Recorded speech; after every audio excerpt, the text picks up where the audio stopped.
Hello friend, તો હું college જવા માટે તૈયાર થઈ ગઈ હતી. ત્યાં પપ્પા મને પૂછતા હતા કે આજે કોલેજ જવાનું છે કે હોસ્પિટલ. હવે 9:30 જતા હોય તો કોલેજ જ જવાનું, તો એ રોજ એક નહીં એક વાત. ત્યાં ભાઈ પણ ક્રિકેટ રમવા તૈયાર થઈ ગયા હતા, તો એ પણ ક્રિકેટ રમવા જતા હતા. તો મેં કીધું આમને જલસા છે, રોજ સવારે ઉઠો અને રમવા જતું રહેવાનું. ત્યાં મારો પણ ટાઈમ થઈ ગયો હતો, તો હું પણ કોલેજ જવા નીકળી ગઈ. આજ તો મને મૂકવા પપ્પા આવ્યા હતા. કોલેજ જતાં વિચારતી હતી કે આજે કોઈ મેમ પૂછે નહીં તો સારું, કેમ કે આગળના દિવસનું પૂછે એનો તો વાંધો નહીં, પણ કંઈ યાદ પણ હોવું જોઈએ ને. આ તો રોજનું છે, રોજ કોલેજ જાઓ અને ત્યાં આખો દિવસ એકલા લેક્ચર ભરો અને પછી બ્રેકમાં એકલું બેસી રહેવાનું અને બારીની બહાર જોઈ રહેવાનું. પણ તો એ કાલનું વાતાવરણ તો સારું હતું, વરસાદ જેવું નહોતું.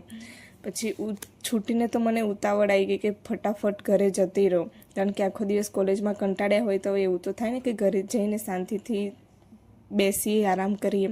તો ઘરે આવીને જોયું તો ભાઈ તો આરામ કરતા હતા, બંને ફોન જોતા હતા. મેં કીધું લાઈફ તો નાના હતા ત્યારે જ સારી હતી. પછી મેં જમવા બનાવ્યું અને આ મિની બ્લોગ અહીંયા પૂરો થાય છે. Bye bye.